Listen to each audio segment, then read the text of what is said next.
I think we're live.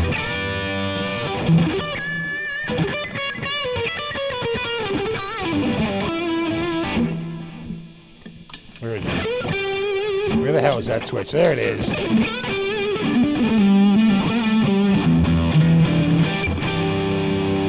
What's up, Ferd? Trolls. Terry 3G, good to see ya. Rob M, Matt Dummett. We got William. Chris. We got Rob, Noise Bloom, James, Jimmy P, Ron, Strat CPO, Larry S. We got Tony, we got Deanna, and Coots, and Jay Shaft, Steve. Got Matt. Got Zach, says it sounds good, I believe him. Got Rico B from Sunny AZ, Eric, Mike, Patrick, Guitar 52, XD, Speaker, what's up, dude?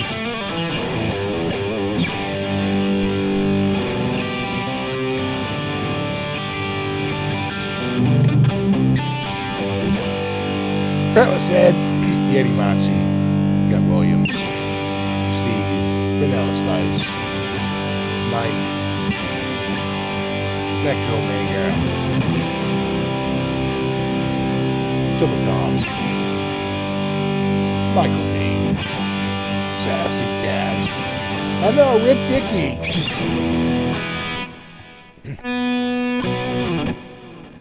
I don't know enough, I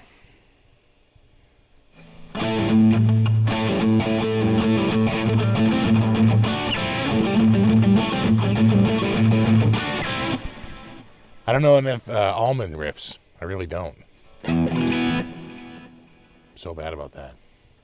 What's up, Tim? Yeah, I love this guitar too. What's up, Frank? And Nelson. And Johnny. Justin. Judge Shred. Waylon. Good everybody.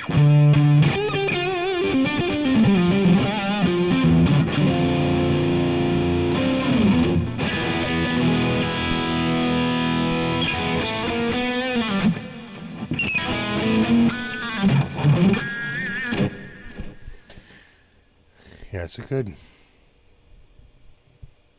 nice top. Nice top there, Toppy. The funny thing is like when you saw it in the photo on Guitar Center, you could tell that the top was figured, but it was so blown out. I was like, it's either going to be really good or really awful. But they just took like the world's worst photograph of it. When I got it, I was like, nice. That looks good. No, that's nice. I was a little worried, but I shouldn't have been. What PRS is this? This is a 2016, right? 2016 CE24, but it's a special like shop order, and you can tell because instead of a rosewood fretboard, it has an ebony fretboard, and it's got a special top. And they were like a 20% premium over the normal CE.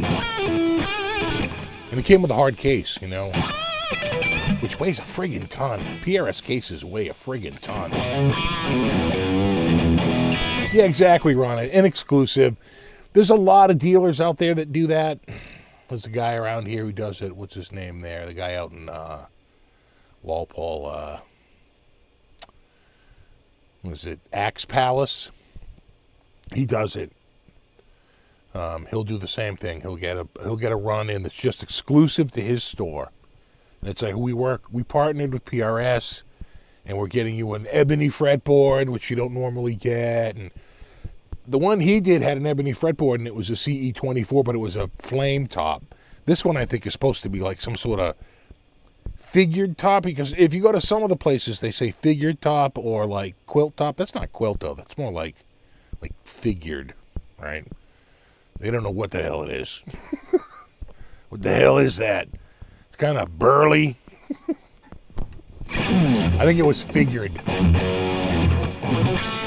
Yeah, kind of quilty, sort of quilty-ish.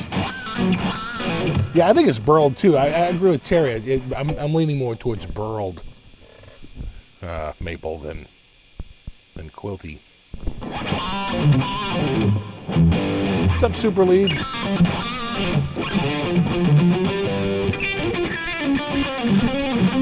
Exactly, go figured.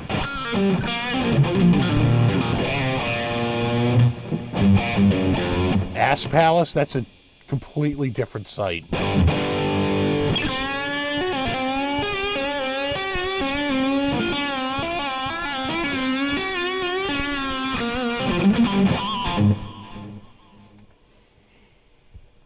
Yeah, stock pickup, stock everything. What's up, Dan? Doo-doo.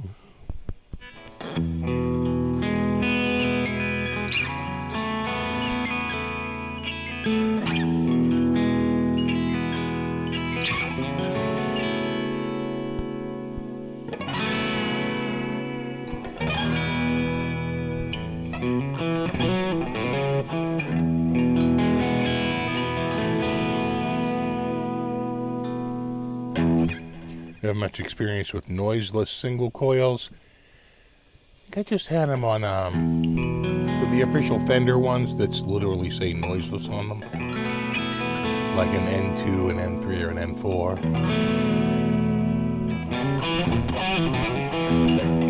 think I had them on one guitar, a Strat Deluxe, and they were fine. They sounded like a Strat, and they were noiseless.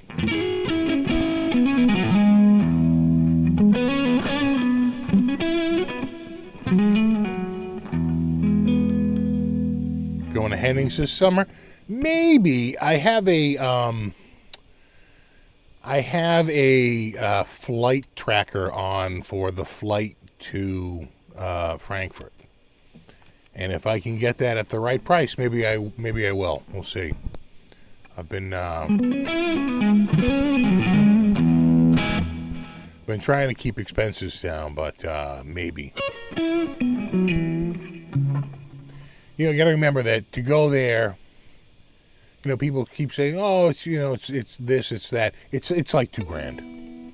Bottom line, it really is, because I'm looking at like $1,100 to $1,200 for the flight, and then probably, you know, $300 or $400 for the hotel, a few $100 for incidentals, a few $100 for food. You know, I mean, by the time you're done with it, you know, I got to get transportation into the airport. Right? There's all, it just, trust me, just, the next thing you know, I'm telling you right now, you can just round that up to like $2,000.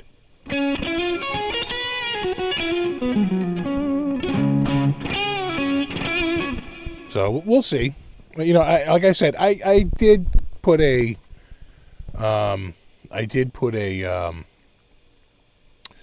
tracker on. I had a tracker going for Dallas, and holy shit, it fell. Went down to 257, and I was like, oh no. when I wanted you to track it, I wanted you to tell me that there was no way I could afford to go. Not that what are you doing? And right? And I still, you know, but the hotel is $180 a night, and I was like, oh, don't do it. And I have to fly into Dallas instead of Love. It's a lot more expensive to get from Dallas, Fort Worth, to the hotel than it is from Love Field, which is right down the street. So I'm not going. And I'm bummed because it's like my favorite place to go. I love the Dallas International Guitar Festival. I really do. But it would be like spending $1,000 to go get barbecue. Be really, I'm not saying it's not really, really good barbecue. It is. But it's tough to spend $1,000 on it.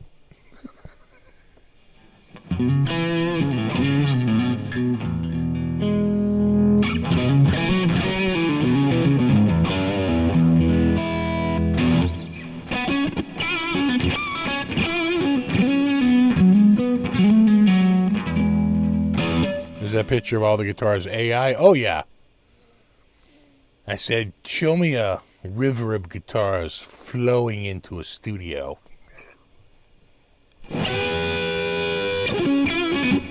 What they're so worried about doing is making a trademarked guitar shape. So you notice all the guitars, they're really worried about that, so they stay away from it. Did you see that Microsoft came up with a tech? They admitted they themselves are worried about it. They can see it being, it can take a still photograph and make a video of the person singing or talking from a still.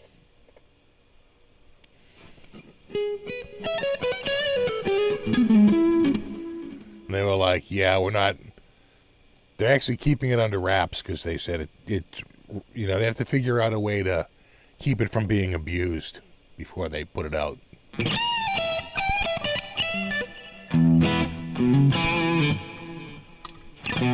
What's up, Johnny? Exactly, Tonewood Barbecue. Well, you know who's going to be there is Vola. And I think Rev might go. So, you know, I've got some friends that are going. Friends that I know are going to either Hard 8 or Pecan Lodge. Or both. And I'm like, not going to lie, that's pretty damn good barbecue. But, you know, that dude lives in Texas. It's like like a 4-hour drive, maybe a 5-hour drive for him, and he's there. It'd be like me driving up to Maine, you know. Maybe the top of Maine, but still, Maine.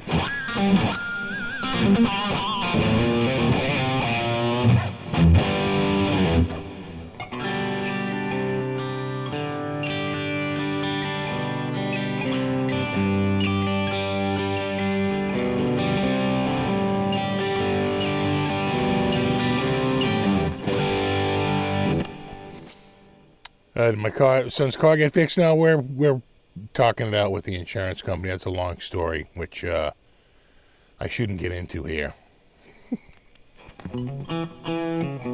Let's just say my training is coming useful.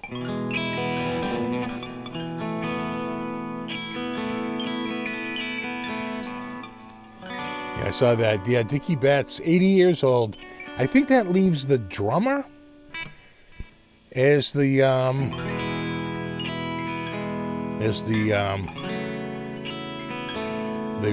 final remaining member of the band.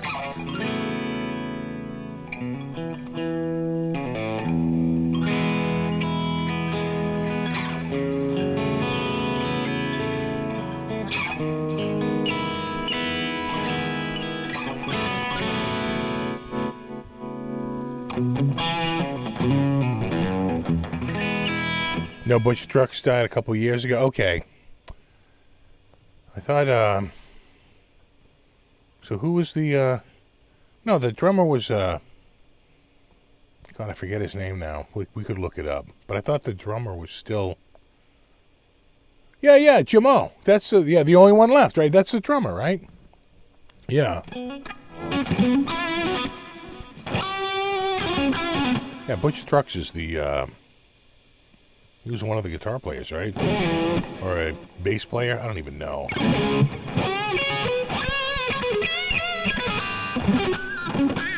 I wasn't much, I didn't really, more of a metal guy.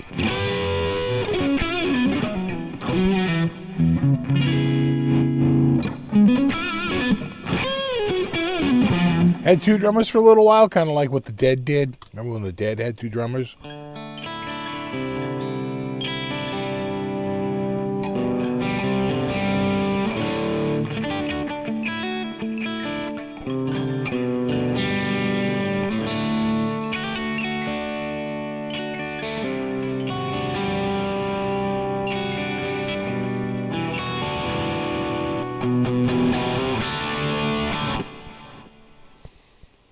Mm-hmm. Mm-hmm. Mm-hmm.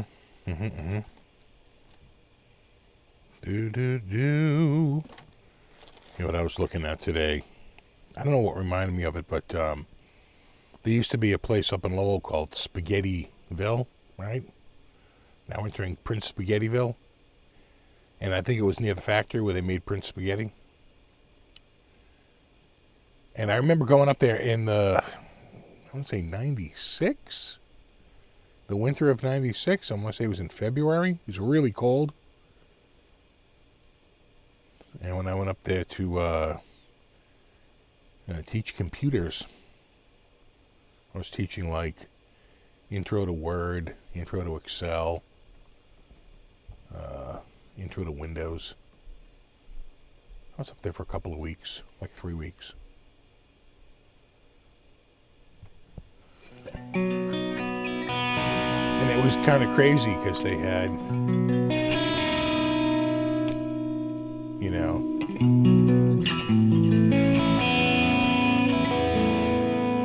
they had Prince Spaghetti, Classico spaghetti sauce was their brand. They owned Wise potato chips. And on my last day, they brought me this giant box of like literally one of everything. It was enormous. I was like, whoa. I'm like, yeah, it's like a sample box that we would give to like a store. It's like one of everything. I was like, sweet.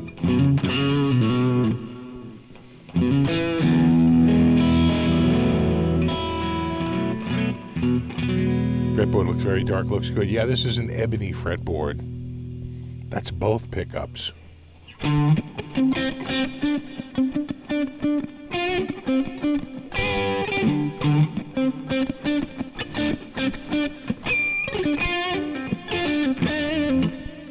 You know what I've been obsessing on lately? There's a video of these kids playing in a backyard. I think it's like something Darts is the name of the band. And they do what's that song by Supertramp? It's either You're Bloody Well Right or Quite Right. Whatever the name of that song is.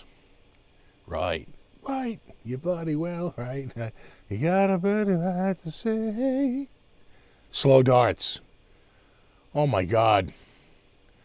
I had a smile on my face the whole friggin' tune. I was like, dude, this is pretty damn good. They're pretty young. I mean, they're older now. The video's a few years old now. You know, the older they get, the cuter they ain't. You know, but it's cool when they look like high school. And they are running through a fairly complicated tune. That Supertramp tune, I wouldn't call run-of-the-mill. Right? I mean, it's got a friggin' a feel change from the opening, and they slow down to that 3/4 feel.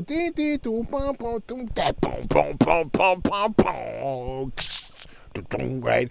Kind of like a halftime feel. I was like, holy shit.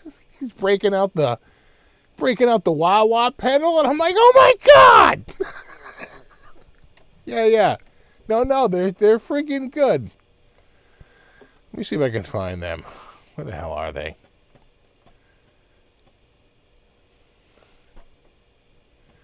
Yeah, it's they're so again, they're pretty young. I think that's, that's part of the appeal.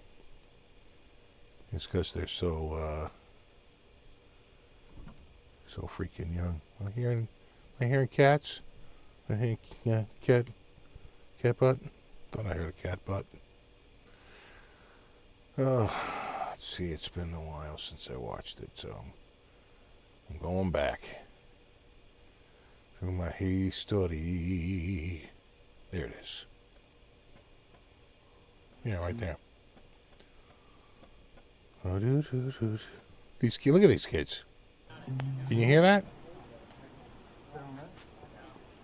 I don't know how much I can play, but I think they're about to start it. Here we go. Got to stop it a little bit, or else I'm going to get hit with copyright from these guys. We'll make a comment about it. Here they are about to begin. I'm commenting. Oh.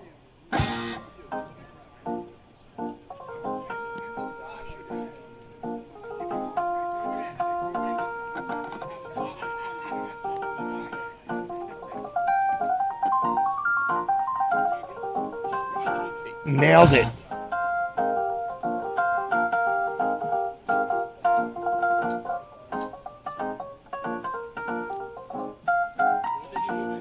Again, pretty damn good.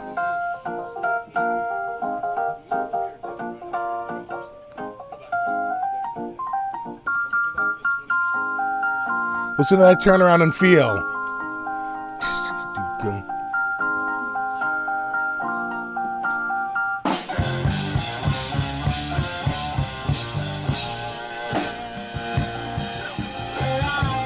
Oh, you wish your band was this good. I'm just saying. Listen to this kid sing. We're like, yeah, pretty cool. Dude, come on, show some respect. 2 guitar players, 2 keyboard players.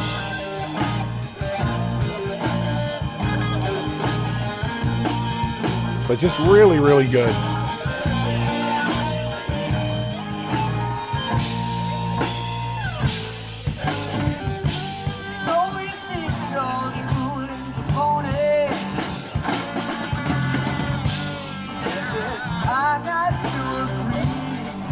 I mean, give me a break. Holy shit.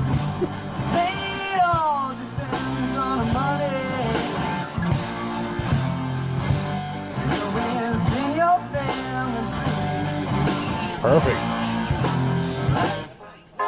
You're bloody well right. You got a bloody right to say. Right. You're bloody well right. You got a bloody right to say. Yeah, you're bloody well right. I mean, come on. I mean, Jesus. Again, I don't want to steal their content. But come on. Come on. Give it up for those kids. Jesus. That kid can sing. Those guys can play in time, which is, you know, a lost art. You know?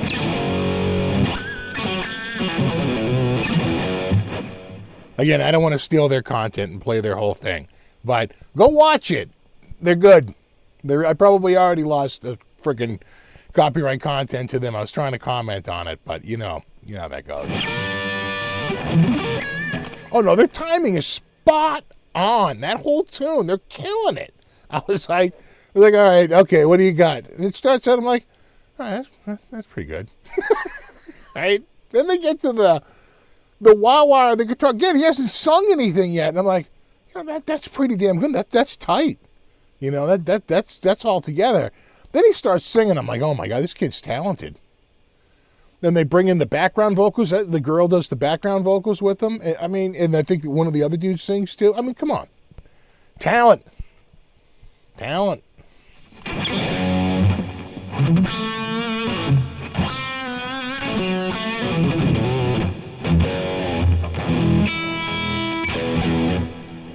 You know, you always got to applaud talent.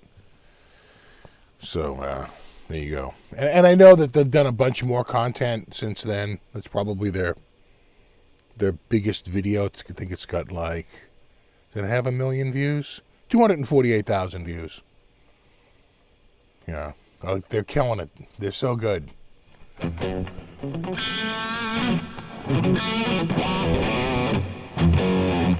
I have a Parker Fly Deluxe? No.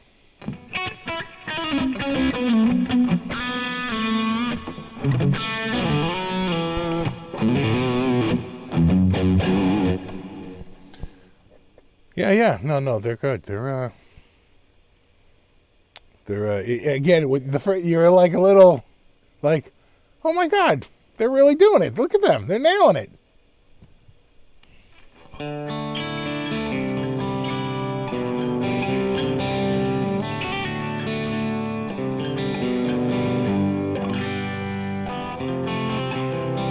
see, Rabia's new guitar came out this week.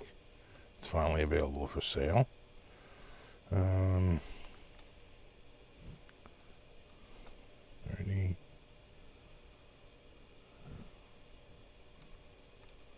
Oh, Music Man? Yeah, there you go. Turntable Music Man, I don't want your newsletter. Here it is, Rabia. Rabia, the saber, you can buy it now. Sold out. Yeah, it's already sold out.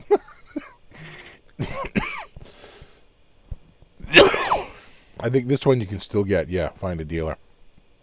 And the Frenzied Flame is sold out. Yeah, because people like that flame neck. Nice flame. A guy was like, oh, I thought you'd make one more for the masses, and all that stuff. He's like, I just told him the specs for my guitar. They're selling it as an artist one, but I just knew the guitar I wanted, and that's what they built, and that's what they're charging for it. But he doesn't set the price. That's set by Music Man. And maybe there'll be a Sterling one someday. So calm down over there.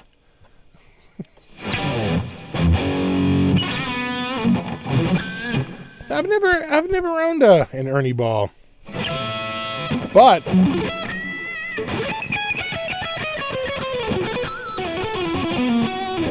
that's a good segue into tonight's main topic. So I was contacted by the fine folks over at Zzounds. They were like, Zay, what's up? All the Z jokes will be in full force.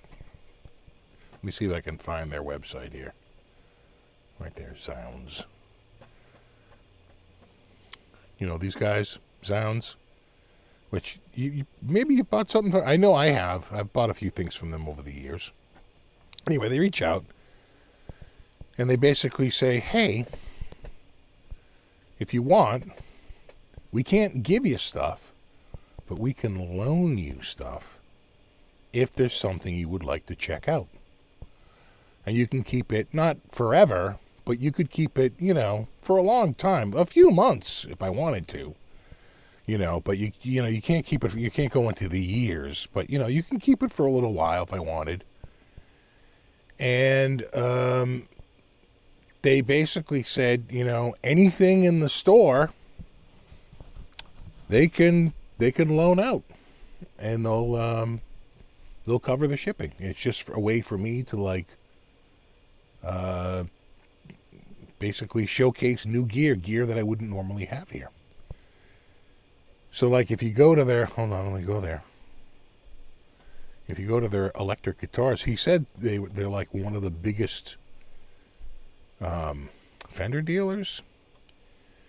And if you go to, I'm not into the 7 or the 8 or the 9 string. I'm sticking with the 6 string, but it could be amps too. If there's a brand I've never had on here, what brand have I never had on here that you're always like, I always wished you would check out one of these? ESP? Schecter? all these brands are suddenly available. Again, I can't keep it, but I can borrow it. What's the catch? I think the catch is that they're hoping that I'll post a link to Zzounds, but they said I'm not obligated to. And I don't have to get rid of my Sweetwater ones if I don't want to. They were way cool. They're like, what we can't do is you can't keep the guitar because then we have to put that as like a transfer of money. We would have to 1099 you at the end of the year. And I'm like, I get it. But they were basically like, if there's a brand that you want to check out, we'll lend it to you. It's a loaner.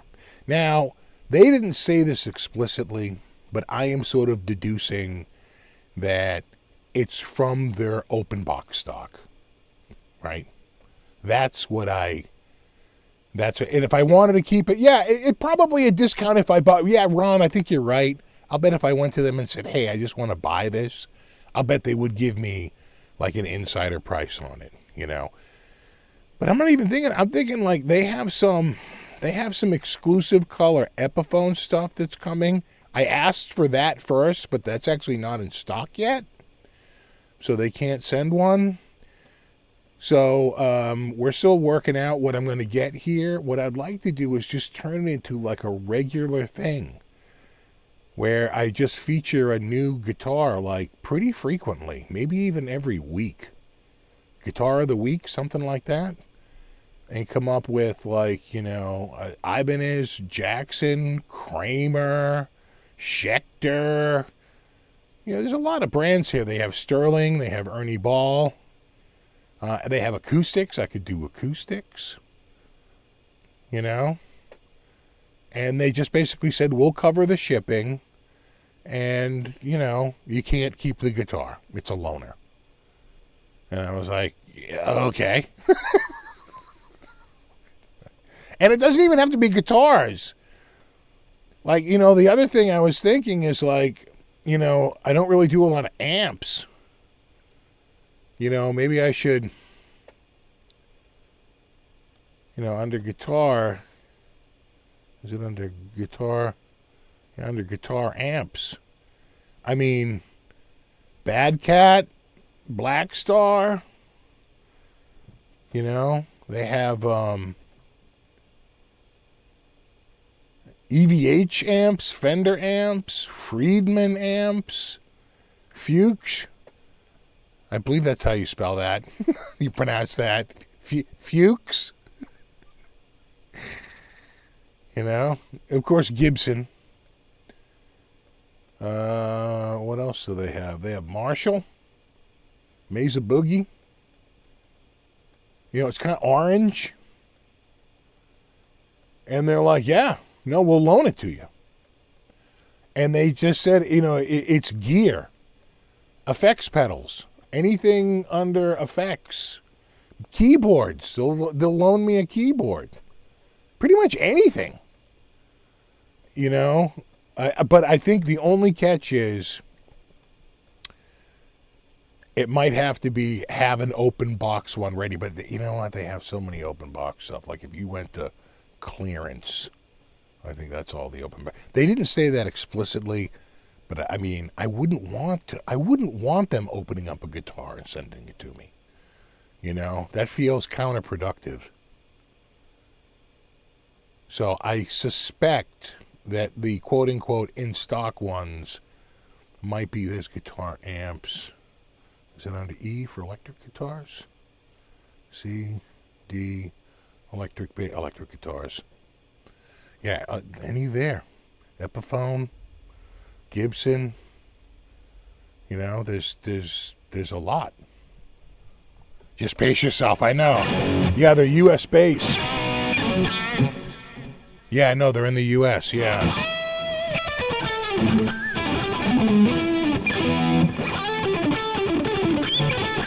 What's up, Chad?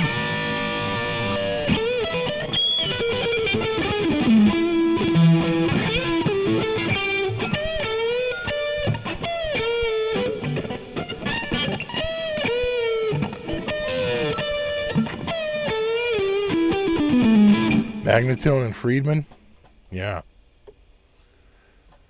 So, you know, I think it's going to be a steady flow. Let's just go to Charvel. Looks pretty good. just saying. Pro mod it. Oh, wait, I opened image. There we go. Yeah. All right. Get that here for a couple of days. You know, maybe we can time it so I keep it over the weekend. Send it back on a Monday. Get the next one on, like, you know, Thursday. Record the video on Friday, right? Yeah, right, Browns fan? I agree. This could be fun. It's like, I mean, even if I did one a week, that's only 52 guitars a year. And they have 500 guitars in the clearance section. So, you know, I could be blowing through guitars at breakneck speed. I'm just saying, that's a good-looking guitar right there. What else do we like? I've never had a Dean here.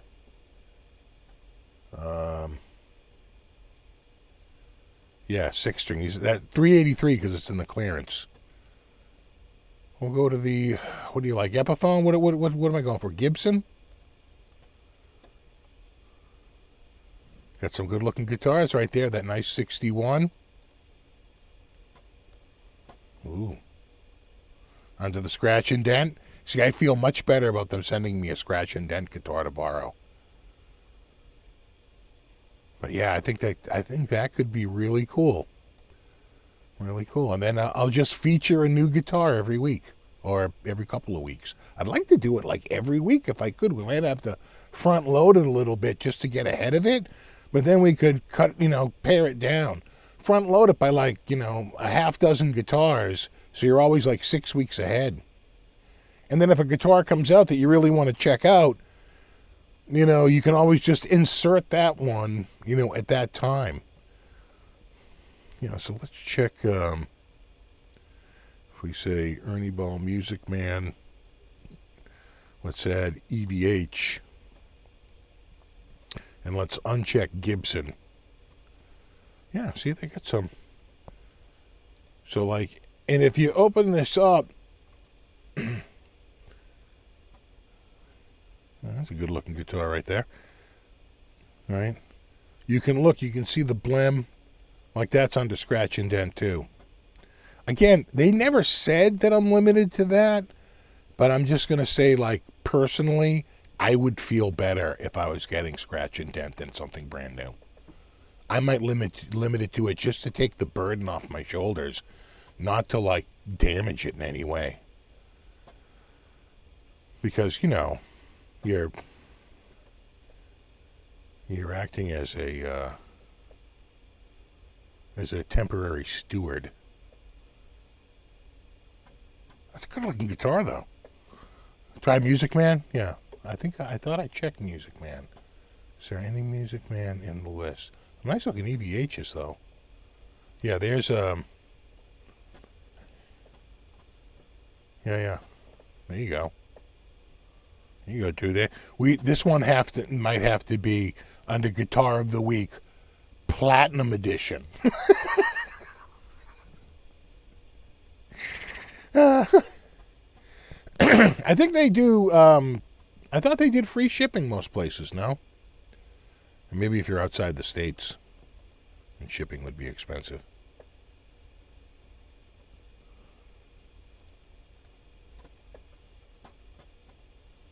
Again, good looking cutlass right there.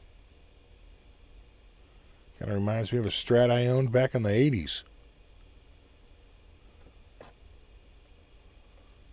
So yeah, they get some. It's definitely intriguing. You got Fender. You could check out, what was it, Gretsch? Let's uncheck EVH and Ernie Ball. They got a lot of Fenders. Here's a Gretsch. Pretty good. A couple of Gretches. Telly. Oh, they get some. They have quite a bit of stock. It's a lot. It's going to be tricky. It's like we're going to have to like vote. But you know what I'd love to see is like a new guitar every week. Be the Guitar of the Week, and then at the end of the month, you can vote on Guitar of the Month, picking from the choices offered that month. You are Guitar of the Month. I'll get AI to whip me up a quick song. You are Guitar of the Month. Doo-doo. You are Guitar of the Month. Yes, you are. because you win Guitar of the Month. And you go far.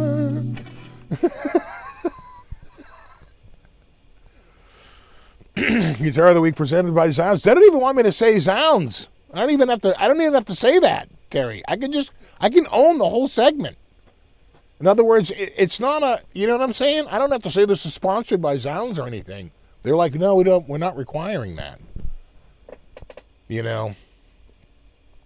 I was like, okay. So why offer it? All right?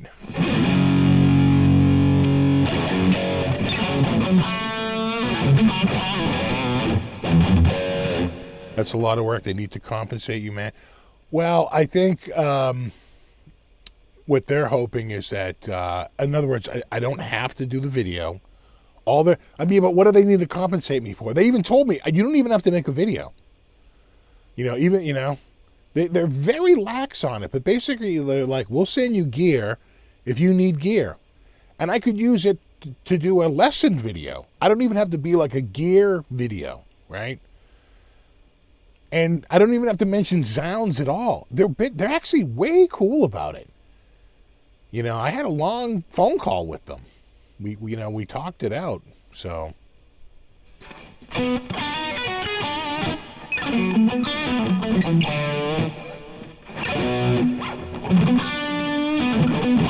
Sort them by price and start with the highest and work your way down.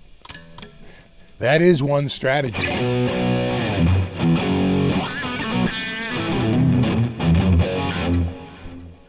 I know. There is a modified Jag in there. There's a few. I think what the hope is that they'll have an affiliate system, kind of like what Sweetwater has. Everybody's got a Sweetwater affiliate links. And same with Amazon, right? That's all affiliate links. And you might be able to do okay there. I just want the gear.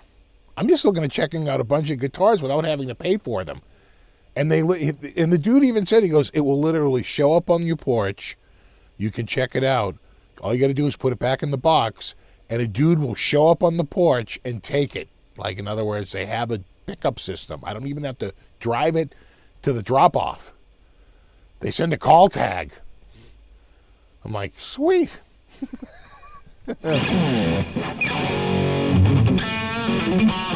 Do they sell a PRS? Now, see, Michael's asking the right question. Do they sell a PRS double deck? See, I needed you in that meeting. Why would they send guitars and not ask for a mention? Because I think they're hoping that they'll have an affiliate program and I will want to send them there using affiliate links. And maybe their terms will change at some point. Maybe at some point they'll change and say, oh, we need a mention or whatever. But for right now, they're like, no.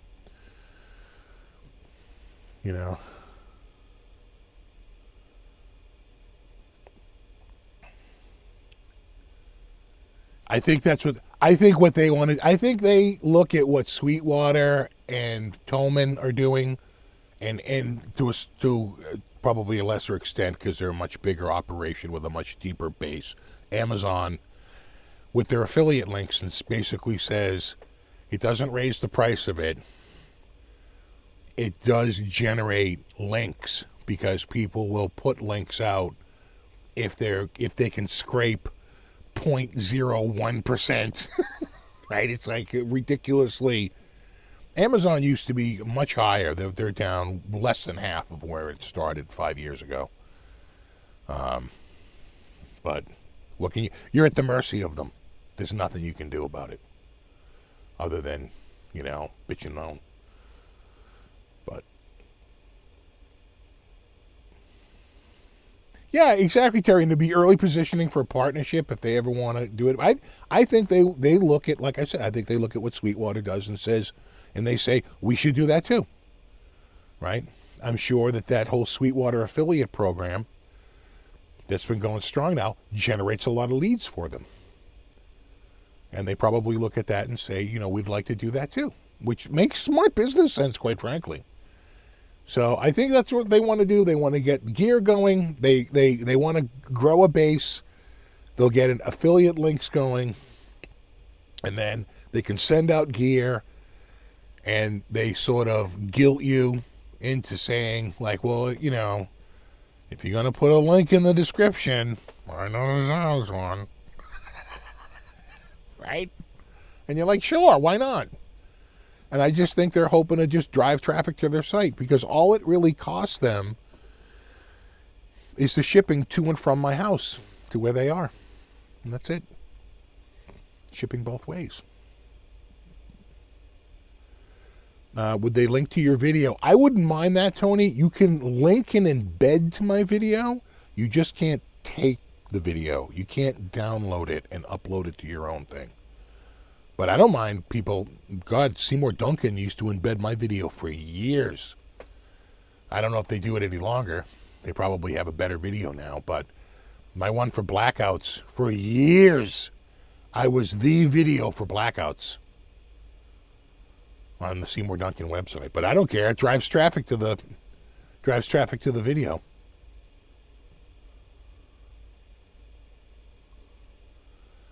Speaker says, sounds like a great deal for you. Yeah, I think so.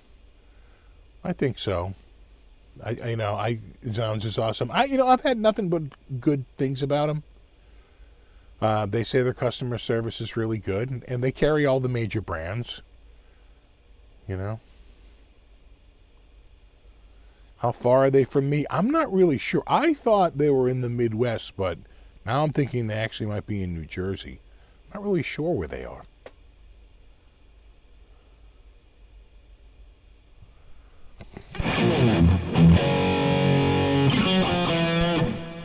Zzounds is awesome. I get all my stuff there. You pay as you play. No winters. I saw that. I'm glad you brought that up. I meant to mention that.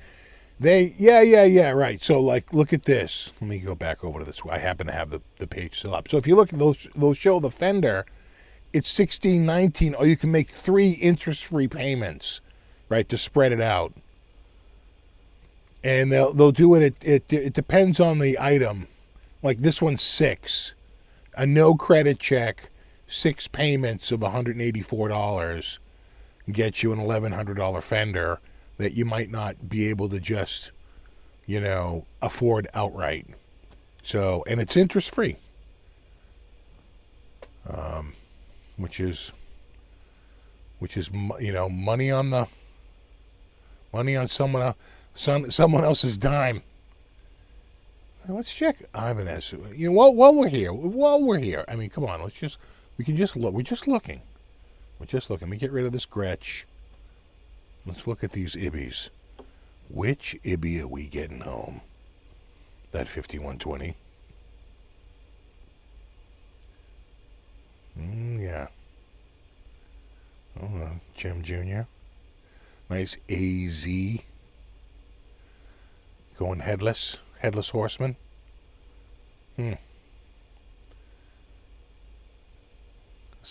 Satriani model, and they have a used one. Get me a. Let's get Chrome Boy. Actually, and I'm not even joking right now. This is under the scratch and dent, and I like that. I've never. I think one time I featured a Paul Gilbert guitar on here. It belonged to Crowbar. He loaned it to me, and I shot a video on it. But I haven't done a lot of Paul Gilbert, firemen's.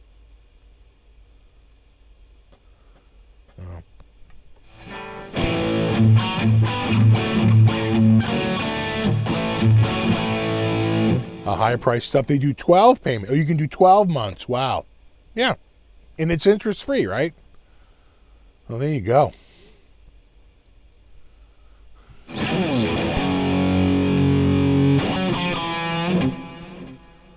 Zzounds address, New Jersey. There you go.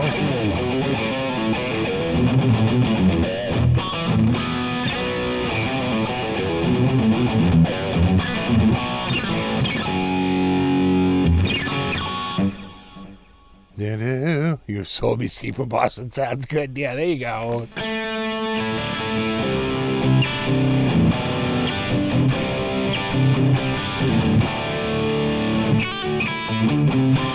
Anything headless? Yeah, I think they do. I think they actually have quite a few. Can I shop by? No, maybe not. I could have sworn under. Yeah. See, there's a headless. Again, and that's a laser blue. Laser blue. Dude, speaker, you had one, right? And was yours laser blue? Right? It was like a 90 or a 91. But headless. Headless Ibby. Yeah. See, look at that in a no credit check, 6 times 141. Nice. No, they have headless. Good looking fretboard too. Looks like a bird's eye maple. Beautiful. All right.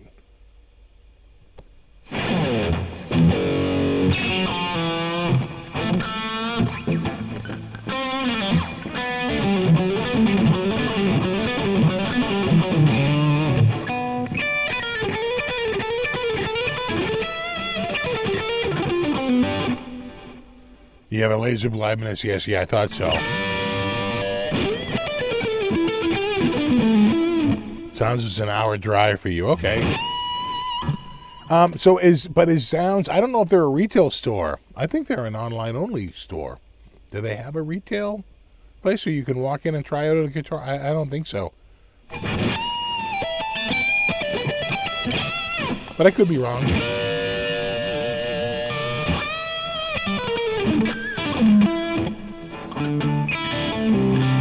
You have the 25th anniversary, right?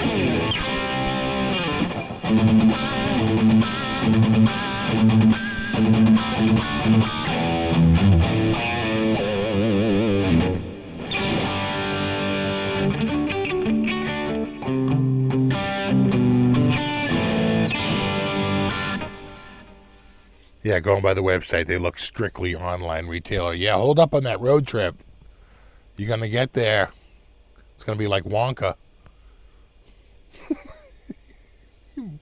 You'll be outside the gates. That was good.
Going on a coffee run, yeah. So, what brand have we not featured here? Have we had a Schecter? One time? Sure, they got some Schecters up there. Schecter. Haven't really done Ernie Ball Music Man. There's more Kramers we still haven't checked out. I want to see, see, they got a bunch of Schecters. Let me uncheck this Ibby so we don't see the Ibbies in there. We're just going Schecter. They got a lot of Schecters. Sun Valley Super Shred. You know. the SLS, the PT, SLS Elite. You got your Demons, you got your Hellraisers, Nick Johnston, the Damians, the Banshees. Jeez, what a motley crew. The Banshees, Banshee, Damien, Hellraiser, Demon, Nick Johnston. Oh, yeah. Well, they got a few. Oh, yeah, Yamaha. Oh, Reverend. Do they have Reverend? They may not. I don't know if they're a Reverend dealer. I don't see Reverend listed. What was the other one someone said? Yamaha? Let me turn off the Schecter. Oh, yeah. Yeah, right? Don't I, like, need to get one of these Rev Stars here? Right? At some point? Right? Look at that. Right? Rev Star? No?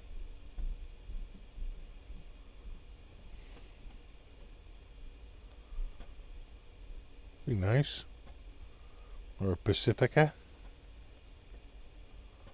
There you go.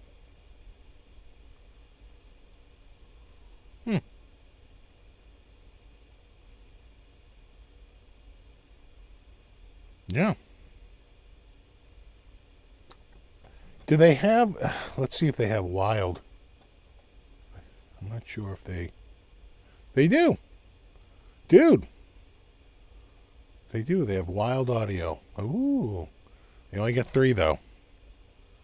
The Odin. The Blood Eagle. We're going to get the Blood Eagle. You're a Blood Eagle. Look at that. With the blackout. And the giant. And the W. You'll poke your eye out, kid.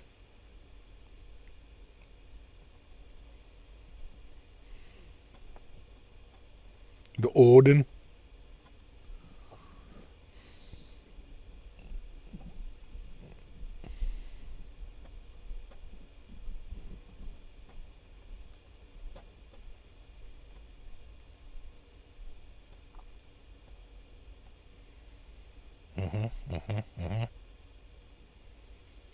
Oh, here. Yeah. Yeah. It's possible. Get a Chapman. Get some Chapmans here. You guys love the Chapmans, right? There you go. Get a nice modern 3. It's ML1. The Monkey Lord. No 7-string. No. I don't like the 7-string.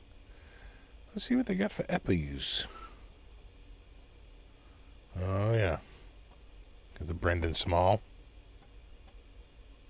Sterlings? I think so. Sterling by Music Man.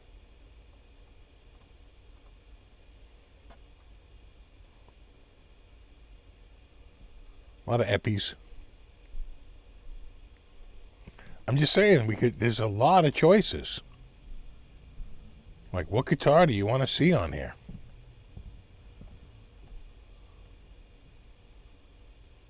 You gotta see, I like these V's.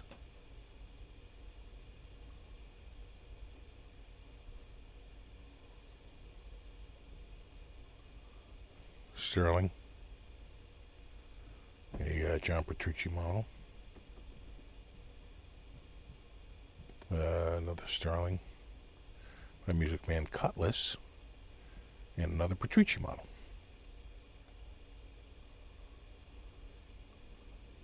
There, they got a few. Oh yeah, LTD. Good call. Good call, man. LTD. We got any ESP? No? Maybe I have to hit ESP. I doubt these are all ESP. No, see, they're LTD, right? But they're under the ESP thing. Let me turn off Sterling. These are just ESP LTDs and ESPs. Can we sort by price, high to low? Oh yeah.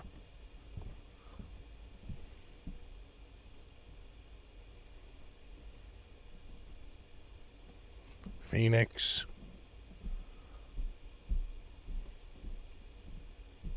Kind of like a Strat style. Kind of an SG, Les Paul. Come on, ESP. I mean, do they have an original shape? Telly. It's a Telly. It's a Strat. It's a Firebird.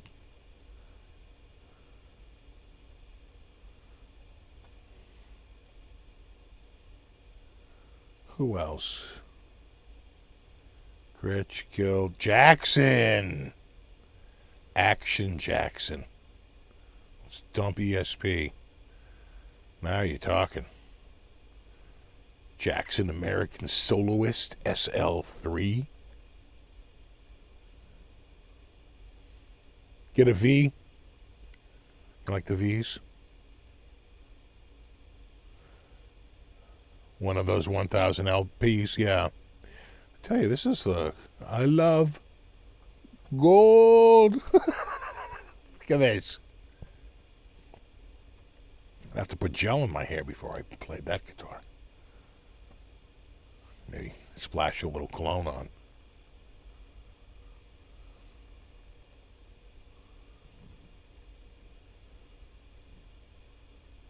That thing.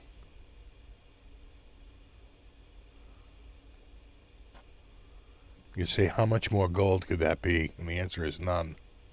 None more gold. Oh, sure. It's a gold bullion. Oh, yeah. They got the Gus G. They got the Pro Soloist. Look at that. Oh, sure. Oh, yeah. I'm telling you, man, there's got to be there's some fodder, bro. There's some guitars to choose from. It's going to be hard picking out the first one.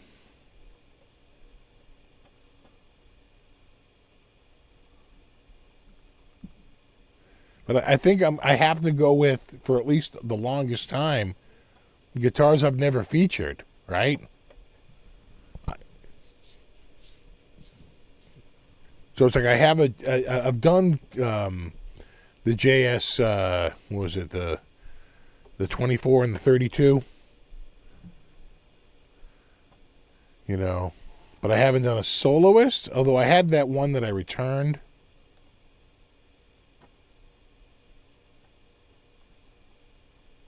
Right. Good looking guitar, though. Good looking guitar. Again, I think if I just stick to the blem list, I'd feel a lot better about it. Set my own limits. There's plenty of stuff to work from, so why even go down that road if unnecessary, you know? Yeah, the one with the chip on the headstock, right?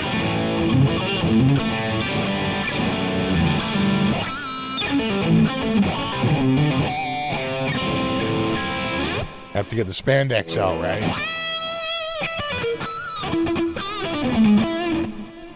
I don't know if they carry Strandberg. Now, Strandberg is a Steinberg. Strandberg. Oh my God, they have one. They have one Strandberg and one Steinberger. And let's turn Jackson off. Again, these are in the... They have more of these new. These are in the used category. Yeah, they have a Bowden. A 4 Bowden. You know, I've played with the square neck. Meh. Everybody's trying to do something a little, I don't know. I was never really... And you know what? I got a real problem paying $1,700 used for a guitar made by Court in Indonesia. Strandberg doesn't make any of their own guitars. If Strandberg made their own guitar, it would cost $40,000. You know, the only reason why it costs like $2,200 brand new is because they have them made by Court. Strandbergs are not cheap. Hold on, let me just get rid of this. No credit check. You're approved. Yeah, right. Yeah, well, yeah.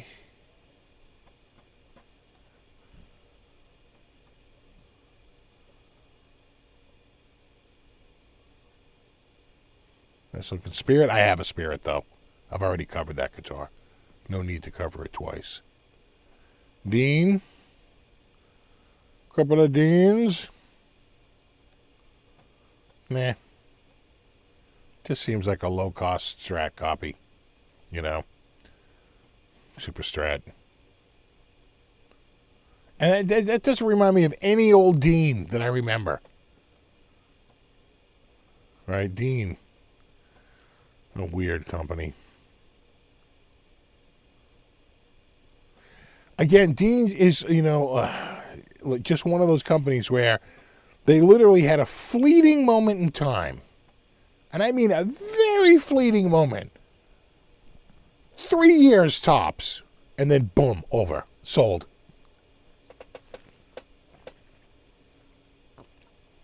Right?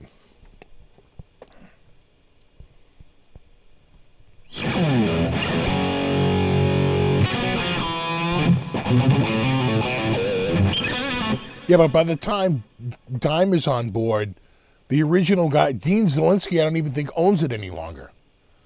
Right? Isn't Dean Zelinsky gone from Dean by like 1982, 1984? Something like that, sells out. Like everybody was. Grover Jackson sold out. Right? Wayne Charvel sells out.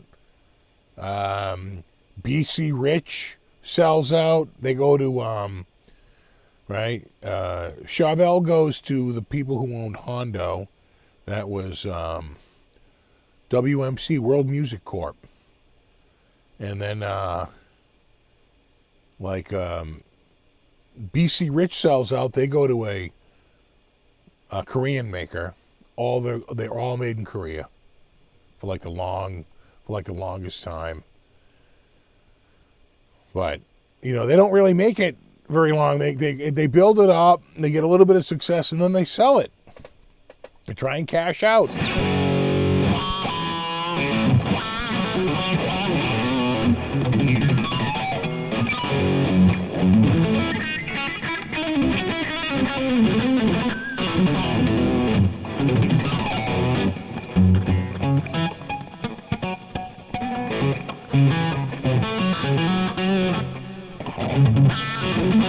BC Rich never seemed like a real company anyway. It always seemed like, one of those fly by the seat of your pants, who can you get to make a guitar for you? It was all ghost build. They never had their own factory. Right? Dean was the same way. They find someone to job out that stuff.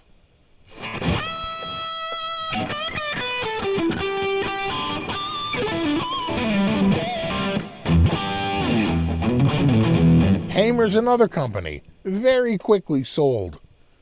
Right? By the time you get to 1990, Hamer has nothing to do with the original Hamer company any longer. Long gone.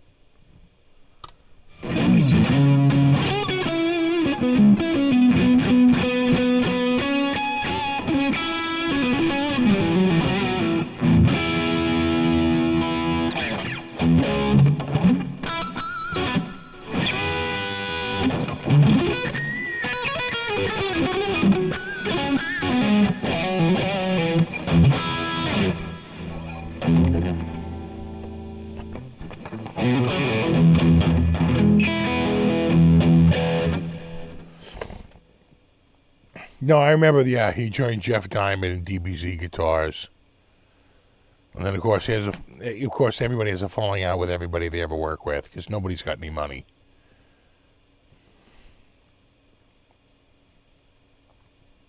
And they're not pulling in enough money to cover all the... Steve Stevens was with Hamer for a while. But again, I think, got to remember their big album. Steve Stevens comes out in like, what, 80, 81 with White Wedding? Eyes Without a Face and, all that. That's 83, 84? Right? Where's Hamer in 1990? 1992. They're where Kramer was. Dead. Yeah, Rebel Yell. Right? 83, 84 for that album?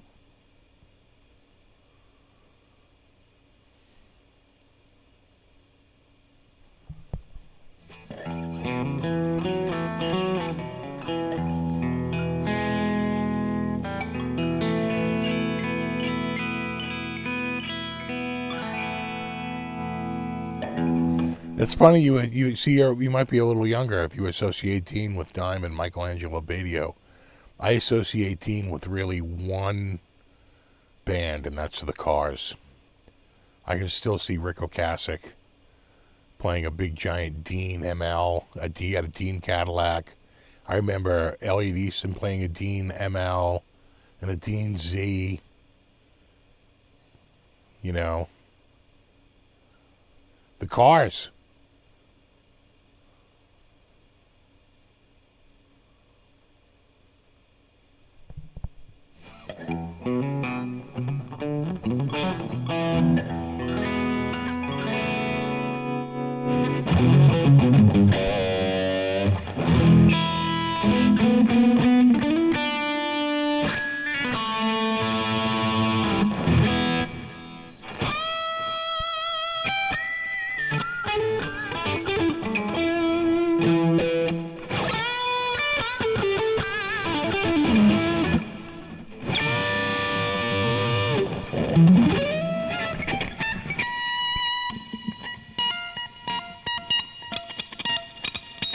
The nail.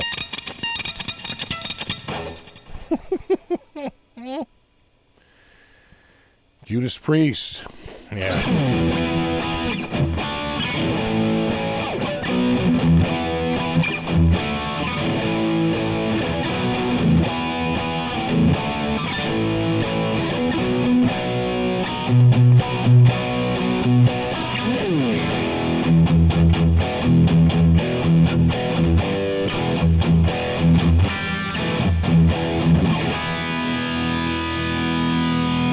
I remember Vernon Reid playing ESP as well. And VHTMs.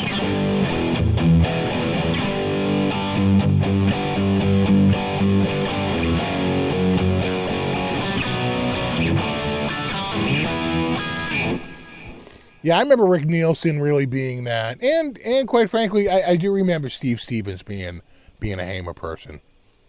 Yeah, he had like a double cutaway.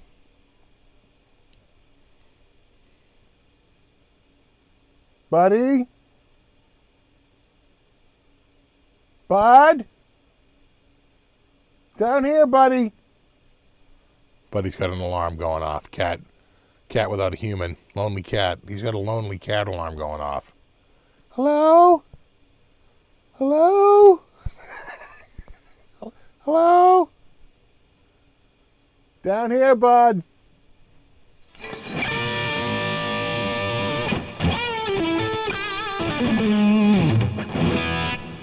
So I picked up a couple of books this week. Pretty good. Got them off of the old Amazon. Oh yeah, I got this too. So one thing, not a book. I got some Bifen. Remember this stuff? A little bit of the liquid death for the insects. This is, of all the stuff I get, this is it's vicious. Is that Faggio? I picked up a couple of books. Picked up Kiss at 50. Big coffee table book. And basically goes over the band and has a ton of photos and kind of covers the stuff. And it's definitely not an official book, because I would say that it's, at times not particularly flattering to the band, without a doubt. And what's interesting is, they sort of point out that,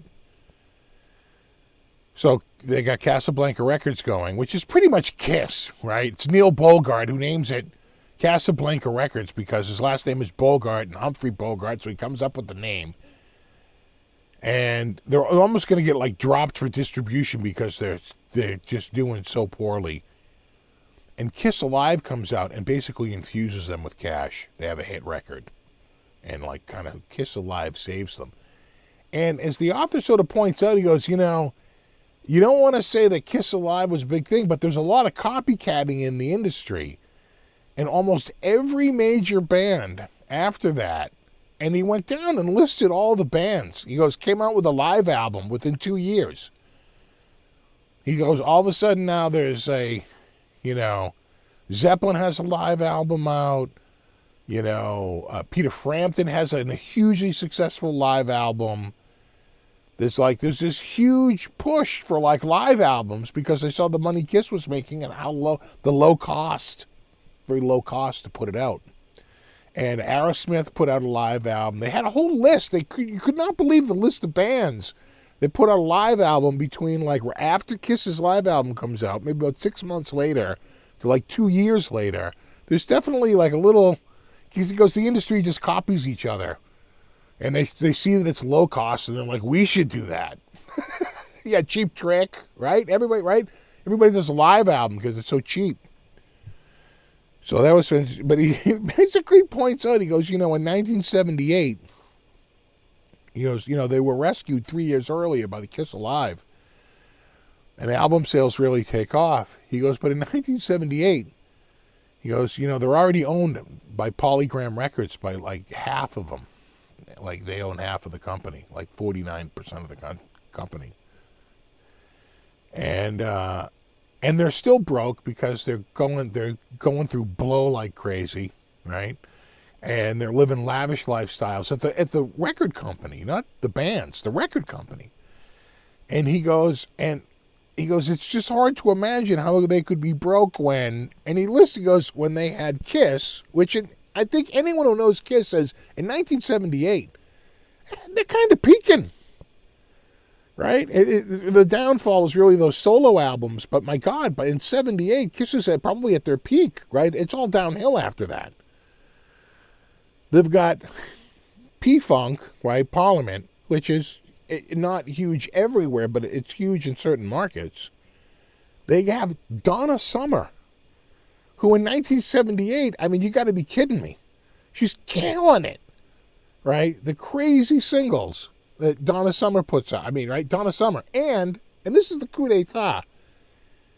They have freaking Village People. The Village People. The Village People were licensed to print money in the late 70s, okay? The Village People. And so you would think that with those kind of numbers, that they could keep it going. But they can't. They wind up getting completely bought out by Polygram Records in 1980 because they're friggin' broke. Because, you know, they're going through blow like crazy. They're living crazy lifestyles. Let's go get a bunch of coke and go to the friggin' casino and, you know, go jet setting here and jet setting there. And they were living crazy lifestyles and blowing through money. And they, you know, and sadly, the guy who founded it, I think, was dead by 81 or 82, right? Got cancer. You know, and that was it. And then they really start to talk about, like, the downfall of Kiss. It starts with the solo records. They try to recover with Dynasty, but the Kiss song, again, disco, the influence of Donna Summer and Village People on the label, right? Well, let me tell you what's selling here, kid. It's disco. But of course, by the time they get around to actually making it and putting it out, it's a year later, and disco's already dead. But they missed the boat. That's so Kiss. And that's pretty much the beginning of the end. They pretty much peak in like 77.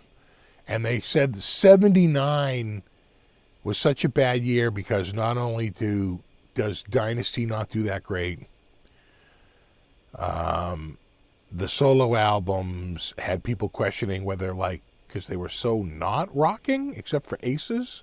They weren't very rocking albums, that maybe Kiss wasn't really much of a rocking band, right? So it sort of hurts them with their bass. And then they come out with the disco song, again, hurts them with their bass.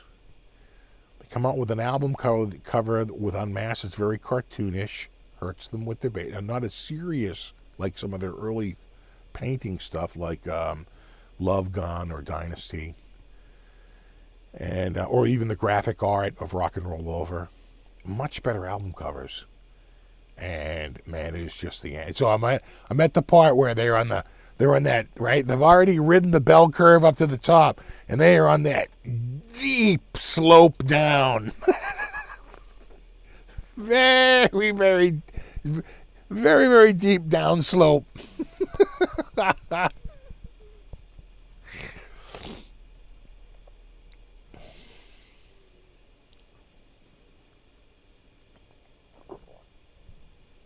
Yeah.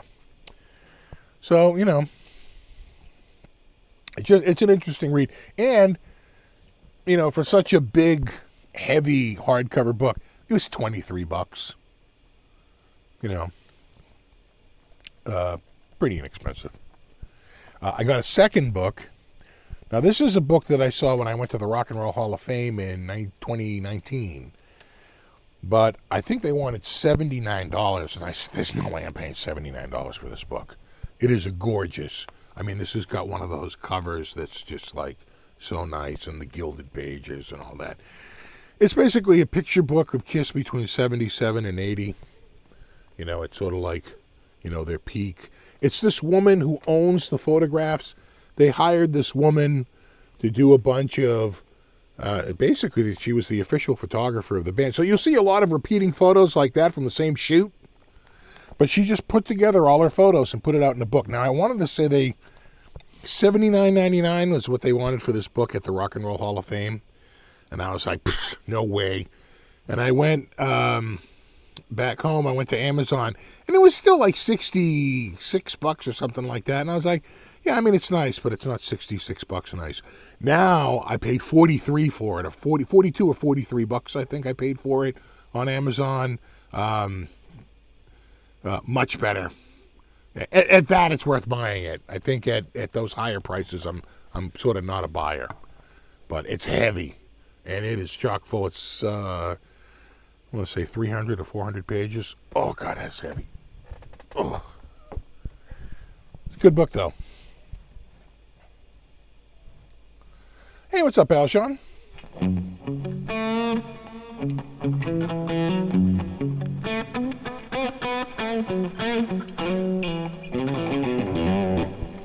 Look It Up wasn't a bad album, not as good as the originals. For the 80s, I really like Creatures. And for the 90s, probably Revenge. They're two of their heavier albums.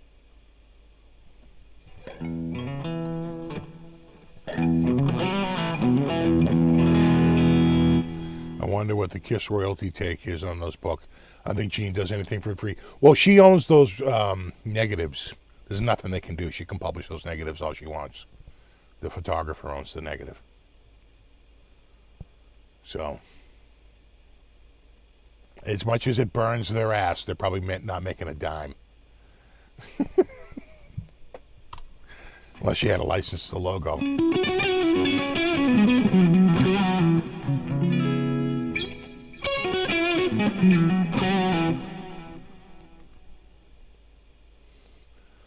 Steve, good books. I love some coffee table books. Yeah, right. Have you read Nothing But a Good Time? I have not. I usually don't get the, everybody in KISS put a book out, I think. I never read any of those books. I had a lot of friends that read the books. I never read the books, but I like a good big jumbo coffee table book, though. I like a good picture book. Don't hit me with all your words. Do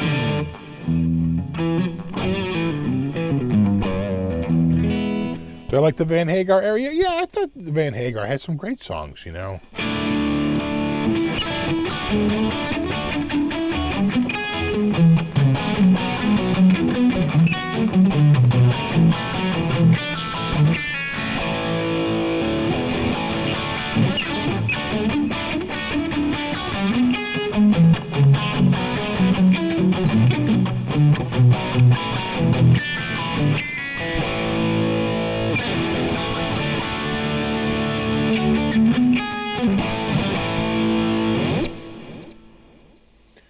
Oh, really? Lydia Chris put a book out? I can imagine.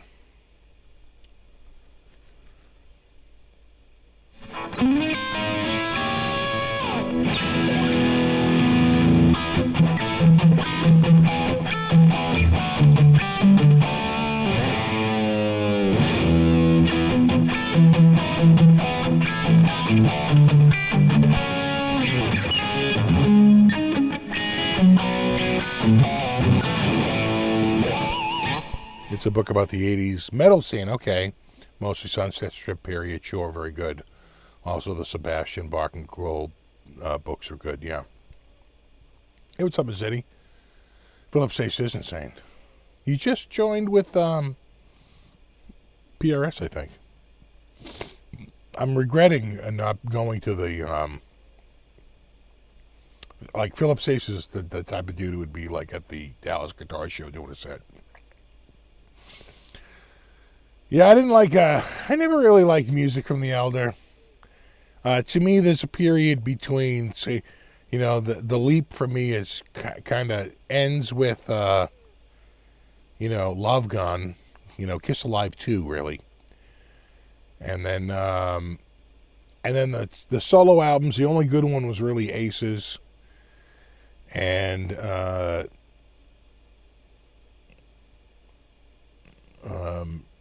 Dynasty is pop. And so is, you know,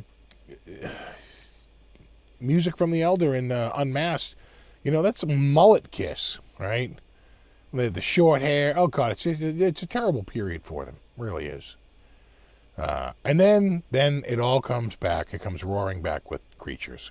Creatures is so friggin', you know, that's one of their masterpiece albums, I think. And then after that,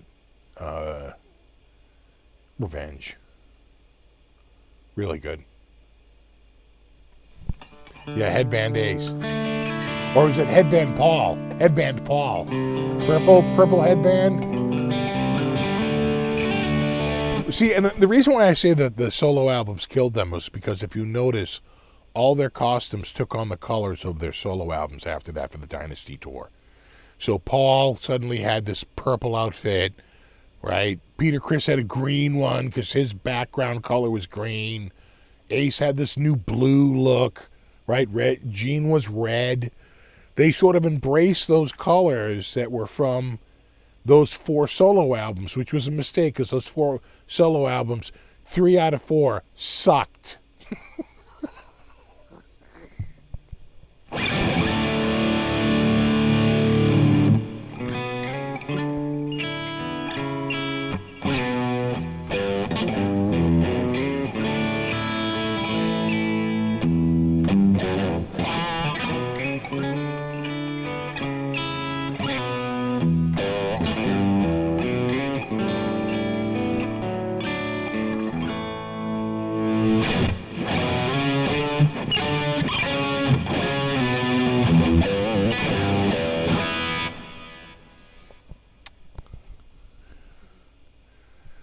Oh, yeah, no, the solo albums totally destroyed their momentum because, other than Aces, which was pretty rocking,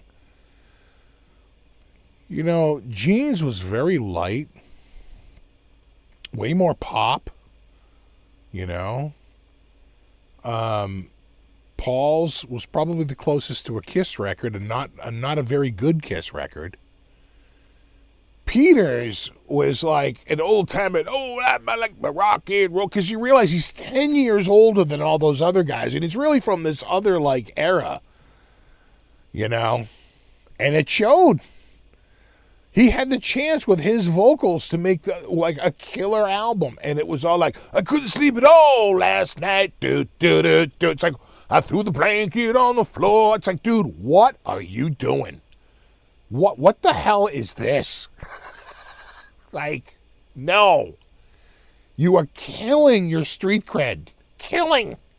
You just took an ice pick to your street cred. What are you doing? You shivved yourself. You just shivved yourself. You know, and the only good one was really kind of Aces. Aces was a pretty decent album, much to the chagrin of the other guys. You know, the guy who could sing the worst had the best friggin' album.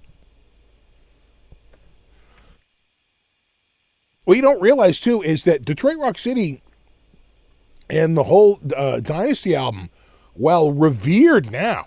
And the guy talks about it. He says, you know, now it's considered a masterpiece.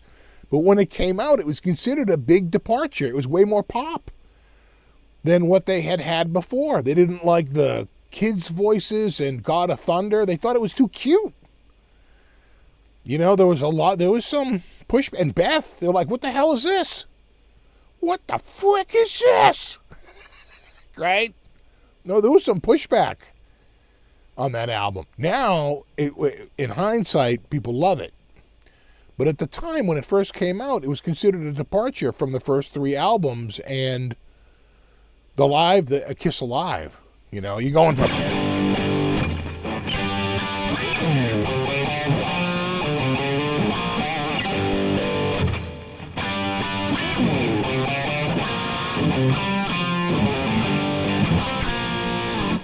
I mean, those are heavy riffs, you know, much heavier riffs. So, Destroyer is an odd album.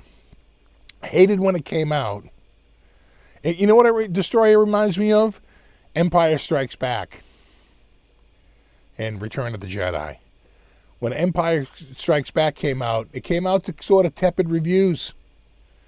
And when Jedi came out, people were like the best of the lot. I'll never forget that. Really, Return of the Jedi of the first three movies, that's the best of the lot. Now that when we look back, we realize actually the second one was the best of the three. Right? Really, Empire Strikes Back was a really good movie. And the worst one was the one they were calling best of the lot back then, which is Jedi.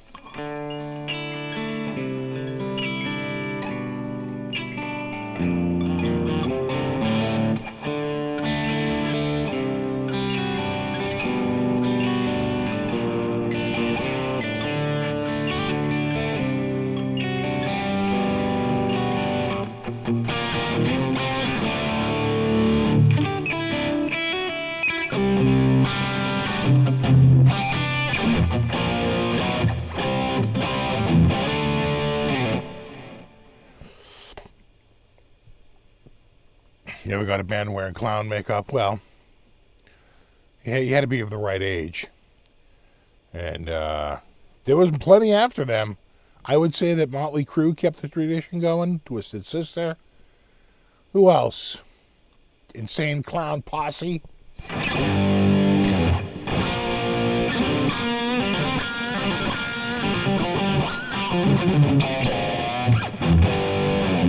No, I had that. I had the total obsession with, I had all the posters.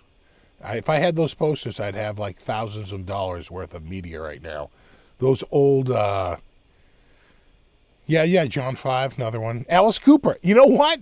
Alice Cooper is the one that told them to do the makeup because he said, yeah, they sound good, but they need a gimmick. It was in the book. They went and see Alice Cooper and go, yeah, I mean, they're good, but, you know, everybody's good. They need a gimmick.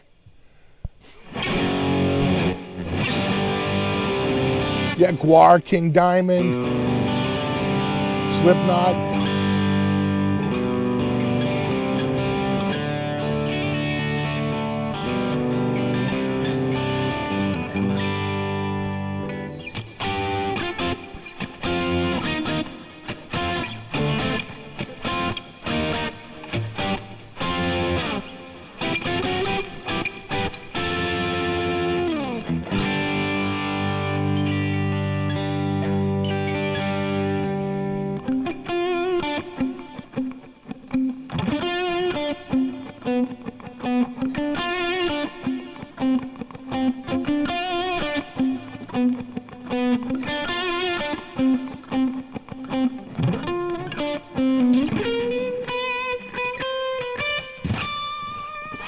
Yeah, Marilyn Manson.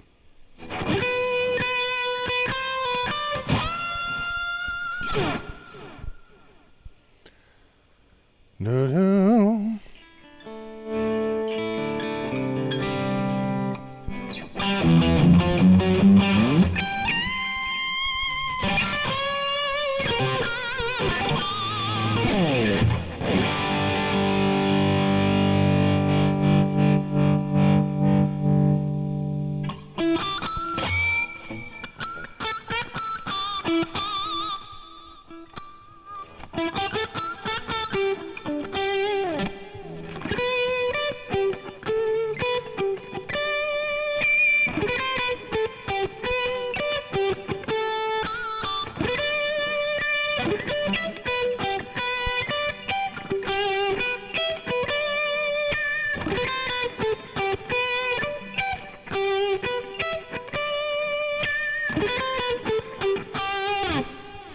There's a rumor running around that Alice Cooper pooped on stage. Well, then he would be Alice Pooper, now wouldn't he?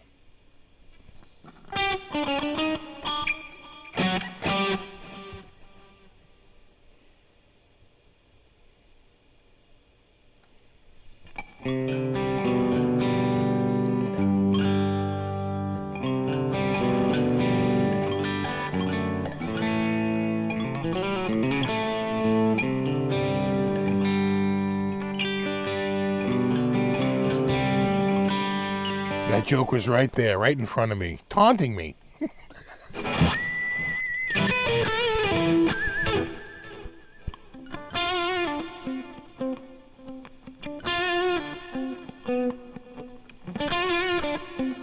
The jokes, they write themselves, exactly.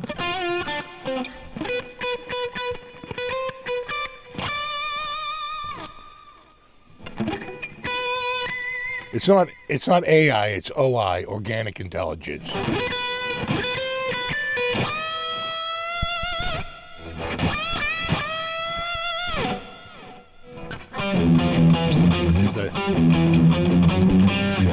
Gotta hit that.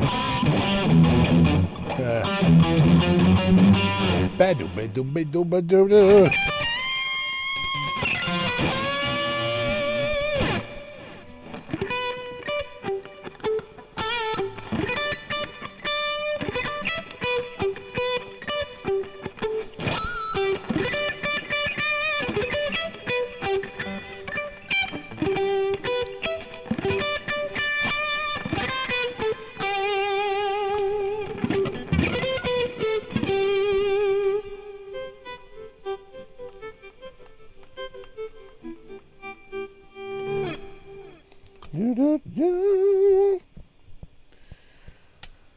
Thinking about a Reverend Double Agent OG. Anyone have a take? I have played Reverend guitars at the shows, but I haven't had one here. I have talked with the people there about maybe getting it, but you know, we never got around to it. She offered to send it. I should have just had her send it too. And I was like, oh, hold up, I'm busy right now. He just had to send it.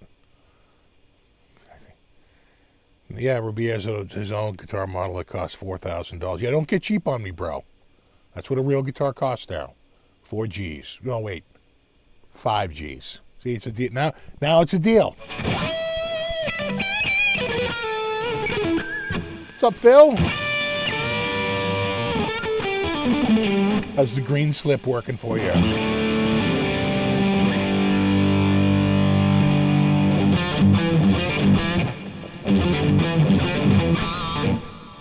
Mike says he has a newer double agent that's great, nice. You know. Oh, sure.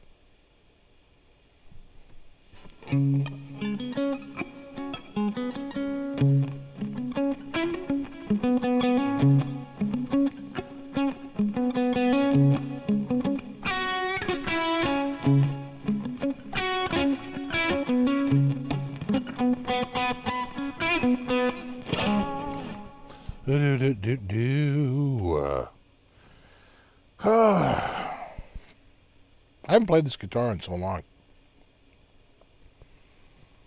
because it's, you know, it's not super easy to get to. And I'm like, I forgot how much I like this guitar. I could use a second PRS at some point.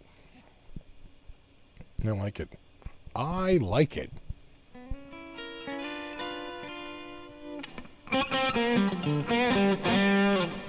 Steve, what do you think of the new Epiphones with the open book? I love them. I'm glad they did it. I'd like to get one here. I'm working on it. I've got a whole team of people working on it right now.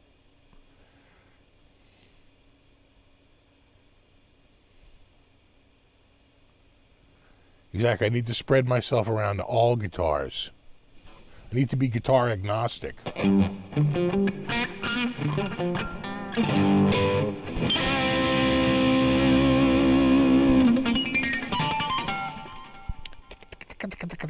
Oh.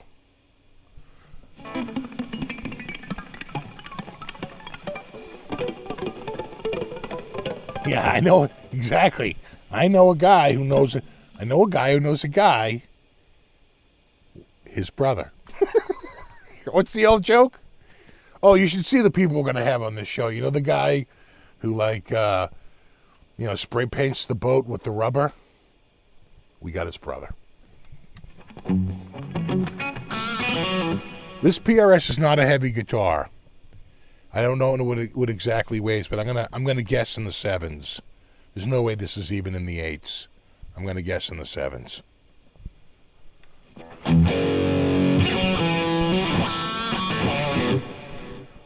And speaking of that, as I was talking earlier about Zzounds, I think I mentioned to you, and I want to get. I've been talking to them. Let me see if they show it right here. Is it right up on the front page? Do I have to go to guitars? I'm going to have to go to electric guitars. Yeah, right there. There it is. There it is. So they have some exclusive finishes that are pretty cool. And I'd like to get some of their exclusive finishes here. They have a whole range of sparkle finishes. And they have a whole range of metallic finishes. And I really would like to get, one of those Zzounds exclusive. Like, will they show all the colors here? Or is it, no, see, they don't. This is just the purple sparkle. But I have to say that purple sparkle looks pretty good. You know, I wouldn't mind getting a V here. And, again, they have like the, the blue sparkle and the, the Explorer. It's just, you don't have to say Explorer style because it's a real friggin' Explorer. In an E-style guitar. Right? You don't have to go through that stupid nonsense because it's legit. But they got some gorgeous finishes. This orange sparkle. They got some sparkle stuff. And then they had, I don't see it here, but I know they had it. I'm trying to think of where it was. But they had these like, yeah. There it is. There it is. Yeah, this exclusive red metallic, which I thought looked sick. I love that finish. Ruby red. That's another Zzounds exclusive. I'd love to get one of those here. To show off. So anyway, there's a lot of content out there. Just waiting to be contented. Right? What would I have to play on that?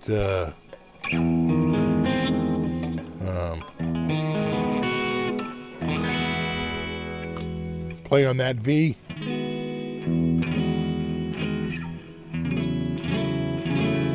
Angel. It's a hard chord.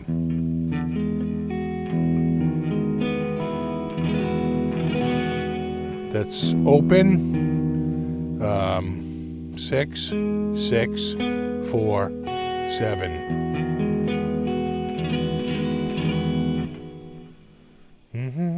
Hey, you're right. That's sharp, right? Explorer looks nice. Yeah. Do-do.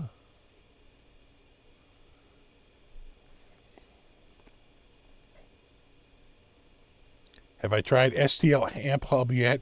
Yes. As a matter of fact, if you download Amp Hub and you're a subscriber to it, there's some of my personal presets. They still include my presets. They haven't dumped me out of the preset list yet. So you'll get, Magnum and La Tigra, Ferrari, all of my amazing presets.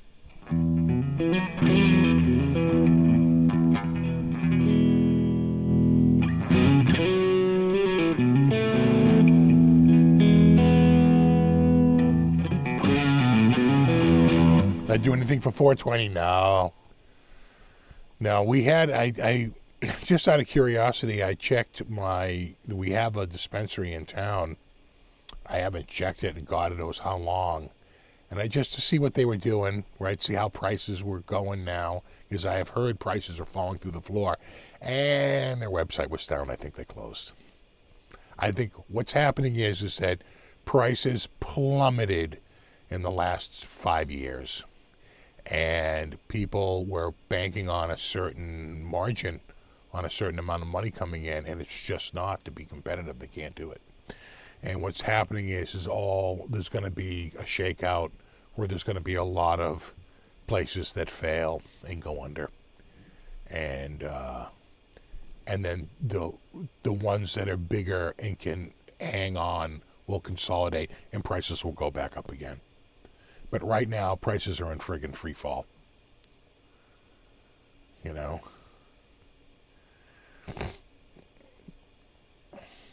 Why do people do drugs? Well, some people just like to drink. I, of course, love the coffee.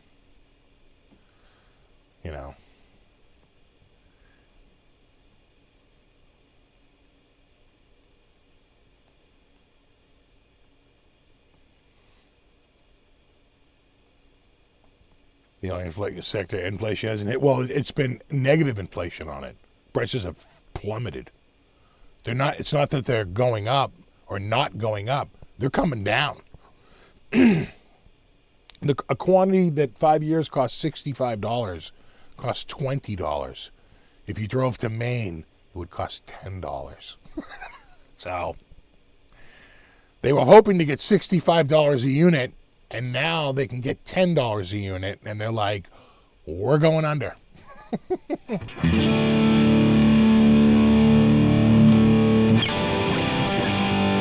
Yeah. No, if you've never smoked weed, just remember this. You'll never be cool, ever. So, anyway.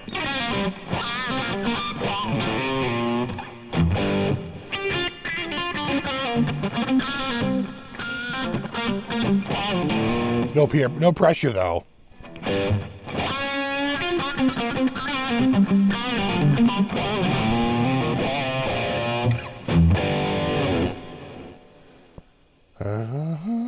Smell it everywhere when you're outdoors in Mass. I smelled it the second I walked out of the airport in Amsterdam. We walked out. I was with a couple of guys. Max from Max Guitar. Guitar Max. That Max. And Nate. And the bass player there. And we walked out of the airport, and I was like, oh my God, I guess we are in Amsterdam. He's like, what? He goes, oh my God. I'm like, right? Is it me? He's like, no, you're right.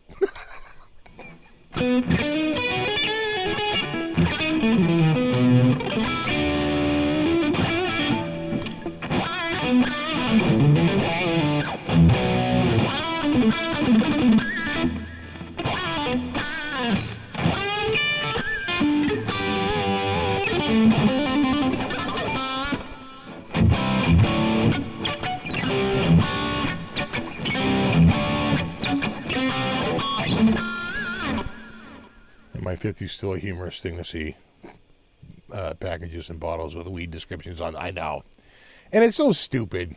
It's a lot of pomp and circumstance. You know, a lot of those descriptions are practically worthless.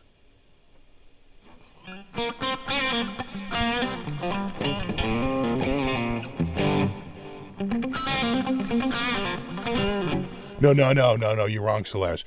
Smoking makes you totally cool. Period. Don't listen to them, kids. You know that cigarette in your mouth? Makes you look kind of sophisticated.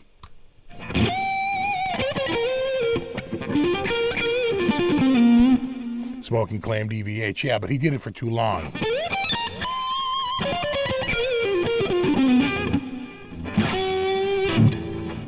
And besides, he smokes cigarettes. Yeah, cigarettes are bad. Weed's awesome, though. Yeah, Willie Nelson. There you go. Didn't hurt Willie Nelson.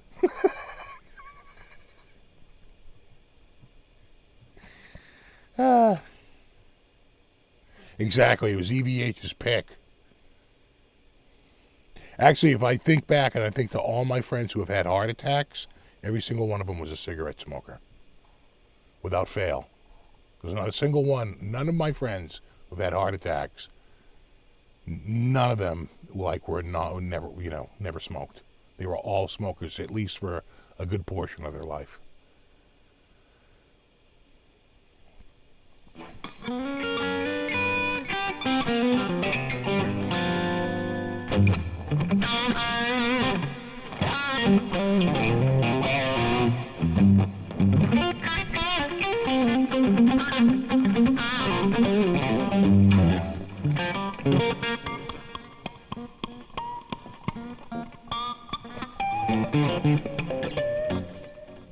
Well, your friends seem to die right around retirement age. You got to remember the age of retirement when it was first dreamed up was 2 years after the average age of death.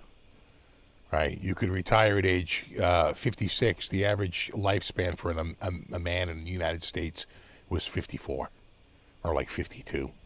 So that they knew that by forcing them to go until they were like 56, that you were going to have less than half of the people available claiming it. So that's how underwriting works.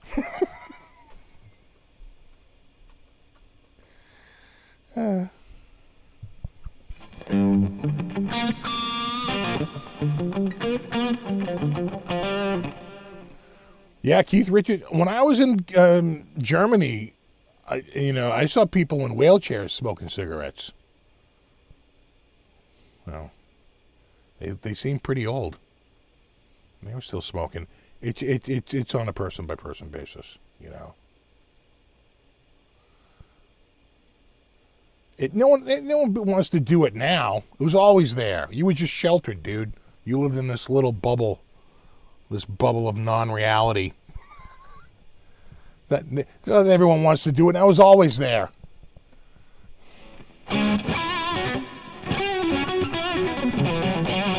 Like people saying, everyone's gay now. No, trust me, it's always been there.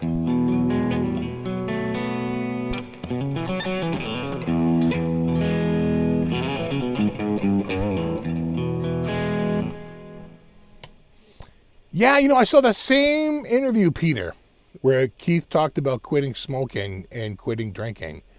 And he said smoking was like totally easy, but drinking was really hard. He said that was much harder, right? Mike, the same interview, I think it was with Stern, or I forget who it was with. He said it was the alcohol. That was what was a real bitch.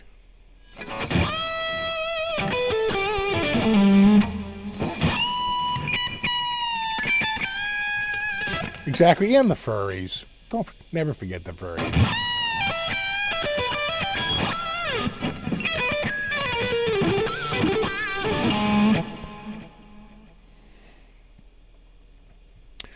Well, the stuff inside a bag of micro popcorn is bad for you if you inhale it. There was this dude, right? He was the first case of popcorn lung.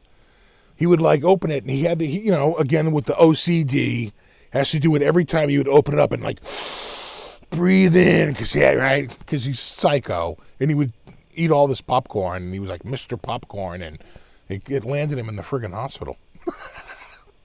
What are you doing? What? Stick with the weed. Then with the friggin' popcorn. You know why? Because the popcorn is actually oil in the vapor. That's the problem. There's an oil in that vapor. And you don't want to get that oil deep in your lungs. And he would breathe that in, and there would be vaporized oil.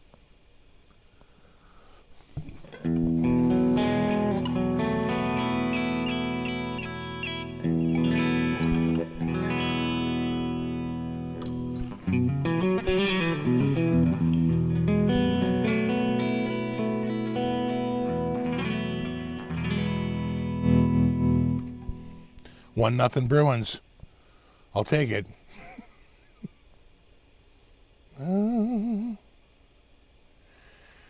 Oh, yeah. No, people smoke. In fact, they did a study where they looked at like how many times people like smoked weed in a day. Even if they smoked, and this was a big number, 20 times in a day, it was roughly equal to about 2 cigarettes.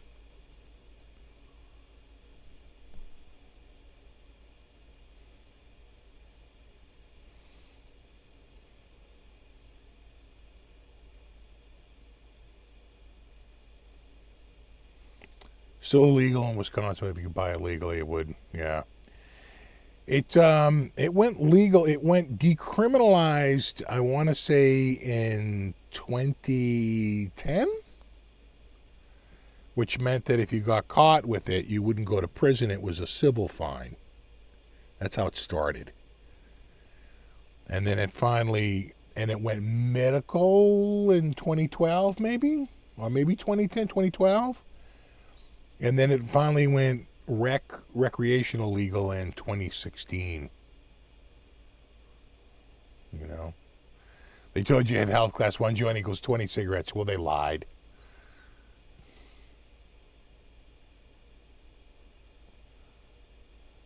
When you lost one of your lungs, you cut down smoking. Sure, that's probably a good indicator.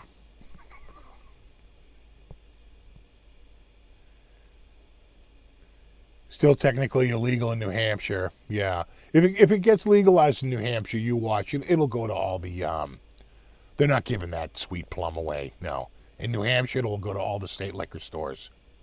They're like, well, you know, we have to make sure, you know, that nothing illicit's going on. So, you know, how many billions are you pulling in? Yeah, that's probably going to live free or die, right? Yeah, only the state-run store can handle it. Sure. Can't be handing out that sweet plum to private citizens. What? Live free or die.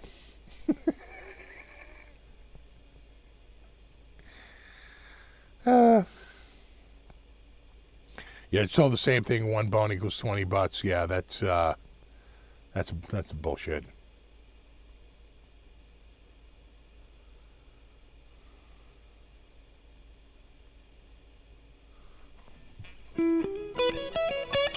That said, there's no doubting that, you know, regularly putting smoke into your lungs is going to harm you over a long span of time.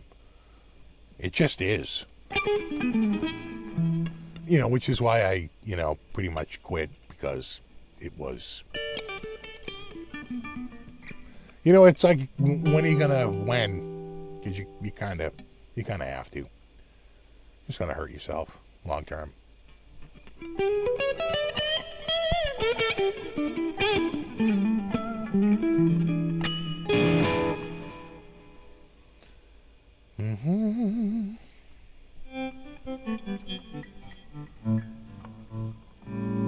Am I updated with the Tone King? Is he going on? Did he go on last Saturday night? Did he fool me? Because we were gonna go. I think last. I haven't heard from him. So if we're planning it, I haven't heard from him. But I probably will not be up later. I was up pretty early today. It was pouring out this morning. I could hear the rain. Makes me worry. I'm like, you better get up, check the basement. It was fine. You know, congrats on Zzounds, Steve. Sounds like a fun. Have a good week. Thank you. And I will hopefully have a guitar here very soon, maybe even for the next show. I'll talk to them this week and see what I can get here. And then you guys got to let me know what you want for brands. I think I saw a lot about Ernie Ball Music Man. I think we were talking about getting some Epiphones here. What else? What was the other brand we were saying? Yamaha. We'll try Yamaha. We'll try Charvel, Jackson. You know, all the players. You know. There you go. Oh yeah. Oh, Tolkien went to Judas Priest last night. Yeah. Are they on their final tour? I tell you, Rob Halford still sounds good. He's not quite at the same range, but you know, he's still nailing some of those key phrases. He's still got them down. He still sounds pretty good. You know, given he's 70 now, probably. He's up there. All right, dudes. No, you rock. Super thanks to everyone for hanging out. Super extra thanks to anyone who contributed. I always appreciate that. And Brofish to my mod squad. Hashtag Brofish, hashtag mod squad. If anyone knows where Ben Coombs is hanging out, tell him I said hello. We haven't seen him here in a little bit, but he's probably been busy. But it happens. Yeah, Ben Coombs usually has a live show on a Sunday night, and I think even sometimes Monday night. So check that out, and there you go. And, you know, we'll see what happens this week. Maybe we have a new guitar this week. We'll see. I'm hoping so. And there you go. And we'll work on getting some of those Epiphones here and getting everything here. Let's do this. You know? But first, we have to hit the dispensary. All right. No, you rock. Happy 420. You know. You're not flaring up in here, wastoid. What's that from? You'll know it. All right. Have a great week. And we'll see you all next week. And there you go. Have a wonderful week. And there you go. And again, think about brands. Think about the brands, and we'll do this. All right. There you go. Have a great week. I'll see you all next week, and until then, rock on.